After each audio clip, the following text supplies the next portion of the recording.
संसद का मॉनसून सत्र आज से हुआ शुरू। कोविड-19 के तय नियमों का पालन करते हुए लोकसभा की कार्यवाही की गई संचालित।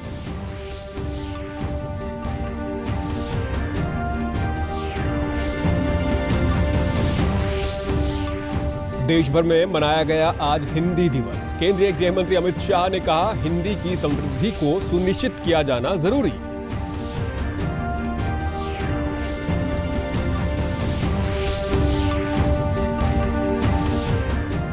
ग्रामीण ले रहे हैं इलेक्ट्रॉनिक एवं सूचना प्रौद्योगिकी मंत्रालय द्वारा शुरू किए गए ग्रामीण मैट्रिमोनी पोर्टल का लाभ। ऑनलाइन माध्यम से निःशुल्क किया जा सकता है आवेदन।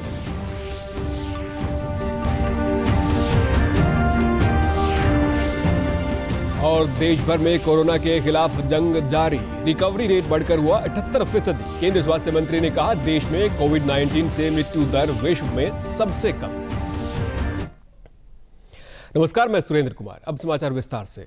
संसद का मॉनसून सत्र आज से शुरू हो गया है। लोकसभा में पूर्व सांसदों और पूर्व राष्ट्रपति प्रणब मुखर्जी को श्रद्धांजलि दी गई। लोकसभा की कार्यवाही कोविड-19 के तय नियमों का पालन करते हुए संचालित की गई। मॉनसून सत्र शुरू होने से पहले प्रधानमंत्री नरेंद्र मोदी ने कहा कि जब तक कोरोना की दवाई नहीं, तब तक ढिलाई नहीं। उन्होंने कहा कि अगर हमारे वैज्ञानिक कोरोना की दवाई बनाने में सफल होते हैं तो हम सभी इस महामारी की स्थिति से बाहर आने में सफल होंगे। जो परिस्थिति है उसमें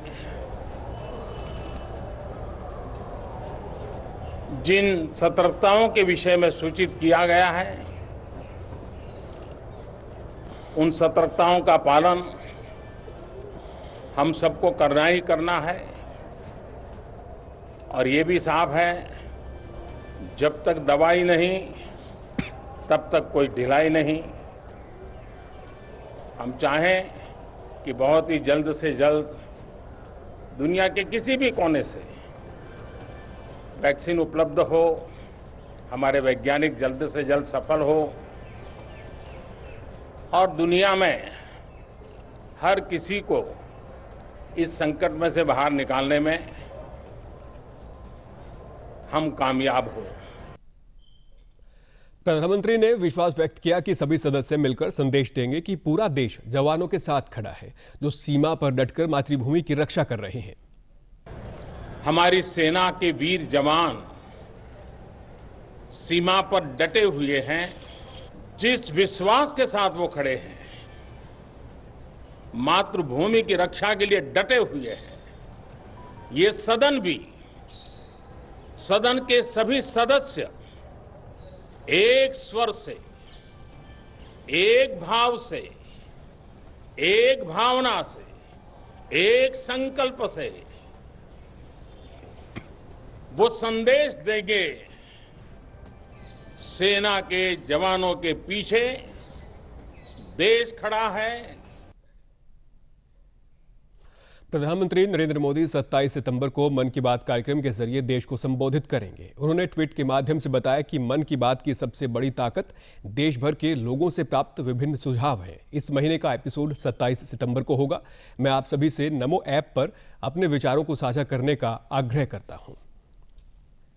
देश भर में आज हिंदी दिवस मनाया गया। संविधान सभा में 14 सितंबर 1949 को हिंदी भाषा को राजभाषा का दर्जा दिया गया था। तभी से इस दिन को हिंदी दिवस के रूप में मनाया जाता है। प्रधानमंत्री नरेंद्र मोदी ने देशवासियों को हिंदी दिवस की शुभकामनाएं दी। इस अवसर पर उन्होंने अपने ट्वीट में कहा कि हिंदी दिवस पर आप सभी को बहुत बहुत शुभकामनाएं। हिंदी के विकास में योगदान दे रहे सभी भाषाविदों को मेरा हार्दिक अभिनंदन। हिंदी दिवस पर देशवासियों को संदेश देते हुए केंद्रीय गृह मंत्री अमित शाह ने कहा कि हिंदी की समृद्धि को सुनिश्चित किया जाना जरूरी है और इसकी उन्नति और प्रगति के लिए सभी संकल्प लेने चाहिए। प्रधानमंत्री जी के आत्मनिर्भर भारत के अभियान को आगे बढ़ाते हुए राजभाषा विभाग द्वारा हिंदी के लिए ई टूल्स सुदृढ़ करने का काम किया जा रहा है। वोकल फॉर लोकल के अंतर्गत किए जा रहे कार्यों में विभाग द्वारा निर्मित स्मृति आधारित अनुवाद टूल कंठस्थ का विस्तार किया जा रहा है, जिससे अनुवाद के क्षेत्र में समय की बचत करने के साथ साथ एकरूपता और उत्कृष्टता भी सुनिश्चित की जा सके। सूचना एवं प्रसारण मंत्री प्रकाश जावड़ेकर ने भी देशवासियों को हिंदी दिवस की शुभकामनाएं देते हुए कहा कि भारत की हर भाषा सुंदर और महान है। हिंदी दिवस के अवसर पर मुख्यमंत्री मनोहर लाल ने भी देशवासियों को शुभकामनाएं दी। उन्होंने अपने ट्वीट संदेश में कहा कि हिंदी दिवस के सभी देशवासियों को हार्दिक शुभकामनाएं। यह अवसर हमें हिंदी की समृद्ध विरासत का बोध कराने के साथ ही हिंदी को दैनिक जीवन में अधिक से अधिक उपयोग करने के लिए प्रेरित करता है। इस अवसर पर आज महेंद्रगढ़ के हरियाणा केंद्रीय विश्वविद्यालय में ऑनलाइन विशेषज्ञ व्याख्यान का आयोजन किया गया। विश्वविद्यालय के कुलपति प्रोफेसर आर.सी. कुहाड़ ने इस आयोजन को हिंदी के प्रचार प्रसार की दिशा में एक महत्वपूर्ण प्रयास बताया। उन्होंने कहा कि आधुनिक भारत और हिंदी विषय स्पष्ट करता है कि विश्वविद्यालय हिंदी के बढ़ते प्रभाव को लेकर गंभीर है और इसके प्रचार प्रसार के लिए प्रयासरत है। प्रोफेसर कुहाड़ ने बताया कि विश्व में लगभग 100 करोड़ लोगों द्वारा बोली जाने वाली हिंदी भाषा का विश्व में चौथा स्थान है। कुलपति ने इस अवसर पर सम्मिलित हुए विशेषज्ञ, विद्वानों व प्रतिभागियों को हिंदी दिवस की शुभकामनाएं भी दी। अवश्य ही हिंदी के प्रचार प्रसार के लिए विश्वविद्यालय स्तर पर प्रयासों को बल मिलेगा और मुझे कहते हुए गर्व है कि हरियाणा केंद्रीय विश्वविद्यालय महेंद्रगढ़ लगातार इस दिशा में संयुक्त रूप से प्रयत्नशील है। प्रदेश के ग्रामीण इलाकों में खुले CSC यानी कॉमन सर्विस सेंटर पर निःशुल्क रजिस्ट्रेशन करवाकर मनपसंद वर या वधू की तलाश पूरी की जा सकेगी। केंद्र सरकार के इलेक्ट्रॉनिक एवं सूचना प्रौद्योगिकी मंत्रालय द्वारा संचालित अटल सेवा केंद्रों पर ग्रामीणों के लिए ग्रामीण मैट्रिमोनी पोर्टल की शुरुआत की गई है। फतेहाबाद के CSC संचालक ने बताया कि पोर्टल पर अपलोड की गई आवेदकों की सभी जानकारी सुरक्षित रहेगी। जिस परिवार ने शादी के लिए पंजीकरण कराया है, उसके पंजीकृत मोबाइल नंबर पर OTP आने पर ही पंजीकरण करने वाला रिश्ते के लिए भेजी गई प्रोफाइल देख सकेगा। पंजीकरण करते समय युवक या युवती को अपनी अन्य जानकारियों के साथ साथ एक फोटो और वीडियो भी अपलोड करनी होगी, जिसमें वो अपनी पूरी जानकारी देंगे। अपनी शादी.com वगैरह होती है, जैसे उसी प्रकार गांव के अंदर ये CSC ग्रामीण मैट्रिमोनियल के नाम से एक बनाई गई है, जिसके अंदर कोई भी ग्रामीण, कोई भी शहरी अपना शादी के लिए आवेदन कर सकता है। इसमें एक तरीके से अपना बायोडाटा चढ़ा सकता है। इसलिए हफ्ते लॉन्च की गई है इंडिया लेवल पे। सभी CSC सेंटर पे इसको आप जाकर अपना भर सकते हो आवेदन, या अपना जो बायोडाटा चढ़ाना है किसी भी CSC के ऊपर जाकर आप बना सकते हो। कृषि एवं किसान कल्याण मंत्री JP दलाल आज शहीद भूपेंद्र चौहान के श्रद्धांजलि देने उनके निवास स्थान पहुंचे। उन्होंने कहा कि शहीद भूपेंद्र चौहान ने साहस और शौर्य दिखाते हुए पाक सेना को करारा जवाब दिया था। उन्होंने सरकार की ओर से शहीद के परिवार को 50 लाख रुपए की सम्मान राशि और सरकारी नौकरी देने के साथ गांव में शहीद स्मारक बनाने की बात कही। उन्होंने कहा कि शहीद भूपेंद्र चौहान के बलिदान से युवाओं को देश सेवा की प्रेरणा मिलेगी। गौरतलब है कि 5 सितंबर को कश्मीर के हरदोई सेक्टर में पाक सेना द्वारा किए गए हमले का जवाब देते हुए भूपेंद्र सिंह वीरगति को प्राप्त हो गए थे। शहीद की विधवा सरकार की बेटी है, उनको कानून कायदे से जो उसका हक बनता है उसकी नौकरी मिलेगी और आर्थिक सहायता भी जो नीति है हमारी 50 लाख रुपए की उसको मिलेगी। केंद्रीय स्वास्थ्य मंत्री डॉक्टर हर्षवर्धन ने आज लोकसभा में कोरोना महामारी की स्थिति पर बयान दिया। उन्होंने सांसदों से महामारी से निपटने के लिए सरकार द्वारा उठाए गए कदमों की जानकारी दी। केंद्रीय स्वास्थ्य मंत्री ने कहा कि लॉकडाउन के कारण 14 से 29 लाख मामलों को रोका गया है। उन्होंने कहा कि देश में कोविड-19 से मृत्यु दर विश्व में सबसे कम है। A bold decision undertaken by the government, duly involving community, initiated as self-imposed Janata curfew as per the call given by the Honorable Prime Minister, is testimony to the fact that India has collectively stood up to manage COVID-19 and successfully blunted the aggressive progression of COVID. Endeavor to manage COVID-19 through a whole of government and whole of society approach, India has been able to limit its cases and deaths per million to 3,328 cases per million and 55 deaths per million population respectively, which is one of the lowest in the world as compared to similarly affected countries. स्वास्थ्य मंत्रालय द्वारा दी गई जानकारी के अनुसार अब तक 37,80,000 मरीज कोरोना महामारी से स्वस्थ हो चुके हैं। पिछले 24 घंटों में 77,500 से अधिक कोरोना मरीज ठीक हुए हैं। देश में रिकवरी रेट बढ़कर 78% तक पहुंच गया है। देश में कोविड से मृत्यु दर घटकर 1.46% हो गई है। मेवात में आज नूह के सीएमओ डॉक्टर कृष्ण कुमार ने मोबाइल सैंपलिंग वैन को हरी झंडी दिखाकर रवाना किया। इस एम्बुलेंस के जरिए डॉक्टरों की टीम गांव-गांव जाकर संदिग्ध कोरोना मरीजों के सैंपल लेने का काम करेगी। स्वास्थ्य विभाग ने इस एम्बुलेंस को Mewat covid test mobile van नाम दिया है। सीएमओ डॉक्टर कृष्ण कुमार ने बताया कि अब सैंपल देने में लोगों को किसी प्रकार की दिक्कत ना हो, साथ ही उसका ज्यादा समय बर्बाद ना हो, इसे ध्यान में रखते हुए स्वास्थ्य विभाग नूह ने एम्बुलेंस को अस्पताल का रूप दिया है।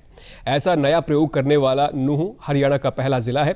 डॉक्टर कृष्ण कुमार ने बताया कि पीएचसी, सीएचसी स्तर पर मेडिकल ऑफिसर व लैब टेक्नीशियन को प्रशिक्षण देकर कोरोना के सैंपल लेने के लिए तैयार किया जा रहा है। मेरे पास पहले से एक मोबाइल सैंपलिंग वैन थी जो कि अलग अलग जगह पर जाती थी, तो उपायुक्त महोदय ने हमें आदेश दिए कि जिले में एक एम्बुलेंस थोड़ी कम रहती है तो एक एम्बुलेंस की संख्या और बढ़ जाए। तो उनके आदेश अनुसार हमने एक मोबाइल वैन और शुरू कर दी है, जो कि जैसे अलग अलग जैसे बड़े बड़े गाँव में या जहाँ भी ज़्यादा सैंपलिंग होगी वहाँ से सैंपलिंग करेगी। इसमें सभी तरह का स्टाफ होगा, हमारे पास डॉक्टर भी होंगे, एलटीबी, पैरामेडिकल स्टाफ भी, एक कम्युनिटी हेल्थ अफसर भी, पूरा इसमें स्टाफ होगा। प्रदेश से जुड़ी खबरों को विस्तार से जानने के लिए आप हमारे साथ फेसबुक, ट्विटर और यूट्यूब के माध्यम से भी जुड़ सकते हैं। हमसे जुड़ने के लिए आप हमारे सोशल मीडिया हैंडल को फॉलो कर सकते हैं। फरीदाबाद में ट्रैफिक पुलिस द्वारा यातायात के नियमों का उल्लंघन करने वालों के खिलाफ सख्ती बरतते हुए ऑनलाइन चालान काटने की प्रक्रिया को तेज कर दिया गया है।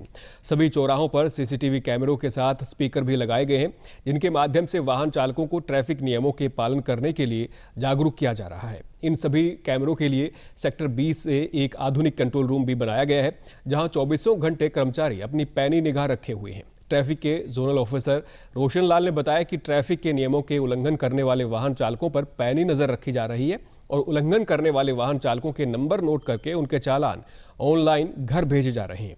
उन्होंने कहा कि इन कैमरों से अपराधियों को पकड़ने में भी मदद मिलेगी।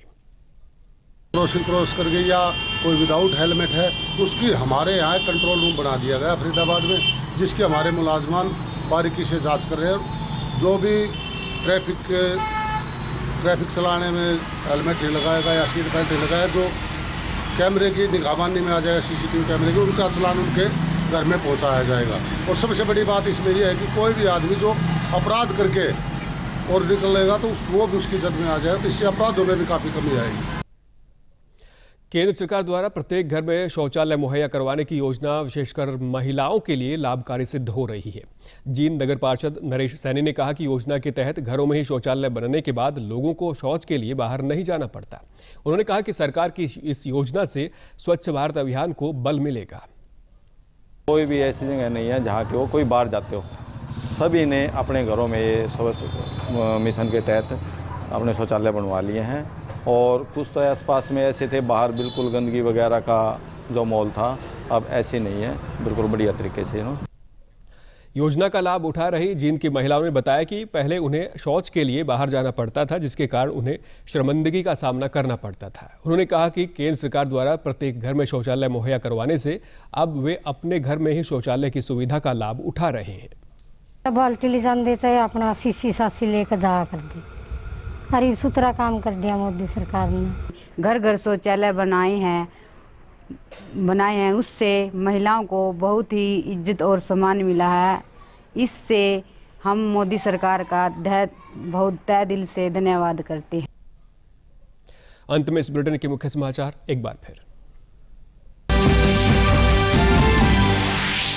संसद का मॉनसून सत्र आज से हुआ शुरू। कोविड-19 के तय नियमों का पालन करते हुए लोकसभा की कार्यवाही की गई संचालित।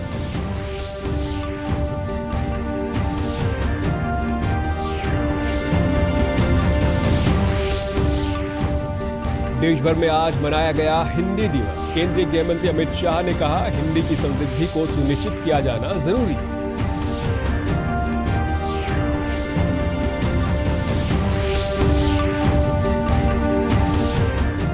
ग्रामीण ले रहे हैं इलेक्ट्रॉनिक एवं सूचना प्रौद्योगिकी मंत्रालय द्वारा शुरू किए गए ग्रामीण मैट्रिमोनी पोर्टल का लाभ। ऑनलाइन माध्यम से निःशुल्क किया जा सकता है आवेदन।